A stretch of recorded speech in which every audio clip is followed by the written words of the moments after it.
नमस्कार विद्यार्थी मित्रांनो, शैक्षणिक स्वराज यूट्यूब चॅनलवर आपले खूप खूप स्वागत आहे. आज आपण अभ्यासत आहोत इयत्ता 6वी विषय सामान्य विज्ञान नवीन अभ्यासक्रम यावर आधारित. प्रकरण पहिले, लक्षणे सजीवांची. स्वाध्याय प्रश्न उत्तरे उपक्रम यांचे संपूर्ण मार्गदर्शन सोप्या भाषेमध्ये आपण या व्हिडिओच्या माध्यमातून घेणार आहोत. मित्रांनो, तुम्ही नवीन असाल तर चॅनलला सबस्क्राईब करा व बेल आयकॉनला प्रेस करा. यामध्ये स्वाध्याय प्रश्न पहिला, रिकाम्या जागी योग्य शब्द सुचवा. प्रत्येक सजीव स्वतःसारखेच आणखी सजीव निर्माण करतो, याला प्रजनन म्हणतात. प्रश्न दुसरा, टिंबटिंब आणि टिंबटिंब ही सजीवांची प्रमुख लक्षणे आहेत. उत्तर, वाढ आणि शोषण ही सजीवांची प्रमुख लक्षणे आहेत. अन्नामुळे होणारी सजीवांची वाढ आणि विकास यांना सजीवांचे पोषण असे म्हणतात. सजीवांचे शरीर टिंबटिंबचे बनलेले असते तर पेशींचे बनलेले असते. मित्रांनो, तुम्हाला व्हिडिओ आवडल्यास लाईक करा. तुम्ही नवीन असाल तर चॅनलला सबस्क्राईब करा व बेल आयकॉनला प्रेस करा. पुढचा प्रश्न आपण या ठिकाणी बघूया. पक्षी, मासे, जनावरे हालचाल करून स्वतःची जागा बदलू शकतात. पालापाचोळा तसेच ट्रॅक्टर, बैलगाडीसारखी वाहने त्यांच्या जागा बदलू शकतात. या दोन्ही प्रकारच्या हालचालीत महत्त्वाचे फरक कोणते ते आपल्याला लिहायचे आहे. तर या ठिकाणी बघा, सजीवांची हालचाल जसे पक्षी, मासे, जनावरे ही स्वयंप्रेरित म्हणजे उत्स्फूर्त हालचाल असते. सजीव स्वतःच्या इच्छेने अन्नाच्या शोधात किंवा संरक्षणासाठी हालचाल करतात. आता निर्जीवांची हालचाल, तर या ठिकाणी पालापाचोळा, ट्रॅक्टर, बैलगाडी ही हालचाल बाह्य बलावर अवलंबून असते. पालापाचोळा वाऱ्यामुळे हालचाल करतो, तर ट्रॅक्टर, बैलगाडी चालवण्यासाठी इंधन किंवा प्राण्यांच्या शक्तींचा वापर करावा लागतो. हा मूलभूत फरक या दोन सजीव आणि निर्जीवांच्या हालचालीमध्ये आपल्याला पाहावयास मिळतो. पुढचा प्रश्न आहे मित्रांनो, अनेक रोगांचे जंतू अतिशय सूक्ष्म असतात. ते नुसत्या डोळ्यांनी न दिसण्या इतके लहान असतात. एवढ्या लहान सजीवांचे प्रजनन होत असेल का? तुम्हाला काय वाटते? हे कशावरून ठरवले ते सांगा. उत्तर, होय, अशा सूक्ष्मजंतूंचे प्रजनन होते. कारण जेव्हा एखाद्या व्यक्तीला संसर्गजन्य रोग होतो तेव्हा शरीरात थोडे जंतू शिरतात, परंतु काही वेळातच त्यांची संख्या लाखोमध्ये वाढते. सूक्ष्मदर्शकाखाली पाहिल्यावर एका सजीवापासून 2 आणि 2 चे 4 सूक्ष्मजीव पेशीविभाजनाद्वारे तयार होताना दिसतात. यावरून स्पष्ट होते की सूक्ष्मजीव अत्यंत वेगाने प्रजनन करतात. सजीवांना भोवतालच्या परिस्थितीची जाणीव असते. हे उंदीर, मांजर, कुत्रा या प्राण्यांच्या वागण्यावरून स्पष्ट करा.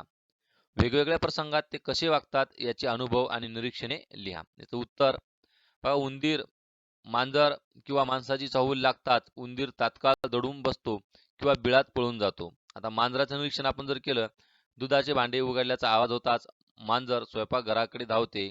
तसेच अचानक मोठा आवाज झाल्यास दचकून पळते. कुत्रा बघा, अनोळखी व्यक्ती दिसल्यास कुत्रा भुंकतो, तर मालक आल्यास शेपूट हलवून आनंद व्यक्त करतो. निष्कर्ष, यावरून असे सिद्ध होते की सभोवतालच्या उद्दीपनाला, स्टिम्युलसला प्रतिसाद देतात आणि त्यांना परिस्थितीची जाणीव किंवा चेतना क्षमता असते, असा निष्कर्ष आपण या ठिकाणी काढू शकतो. पुढचा प्रश्न आहे बघा, प्राण्यांच्या हालचालींचे सुचतील तेवढे प्रकार आणि त्या प्रकारांनी हालचाल करणारे प्राणी यांच्या याद्या तयार करा. बघा, हालचालीचा प्रकार आणि प्राण्यांची नावे. उडणे, उडणारे प्राणी कोणकोणते? पक्षी, गरुड, चिमणी. वटवाघूळ, कीटक म्हणजे फुलपाखरू. पोहणे, कोणकोणते प्राणी पोहतात? तर मासे, बदक आणि जलचर प्राणी. सरपटणारे प्राणी, यामध्ये साप, पाल आणि गांडूळ. धावणे किंवा पळणे, घोडा, हरिण, कुत्रा, वाघ, चित्ता.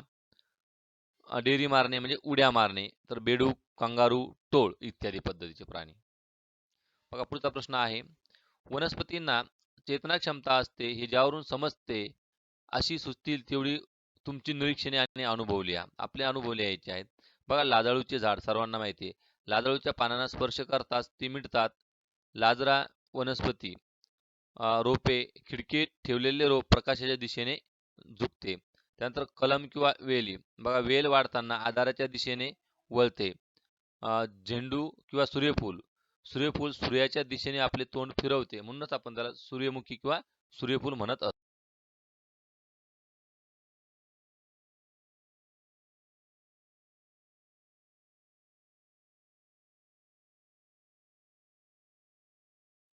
बघा, पुढचा प्रश्न आहे, कासवे बराच काळ पाण्यात राहतात थोड्या थोड्या वेळानंतर ती पाण्याच्या पृष्ठभागावर येऊन डोके बाहेर काढतात. का काढतात? मासे मात्र असे करत नाहीत का? याचं उत्तर आपल्याला द्यायचं आहे. तर उत्तर आहे बघा, कासव म्हणजे कासवाकडे श्वसनासाठी फुफ्फुसे असतात.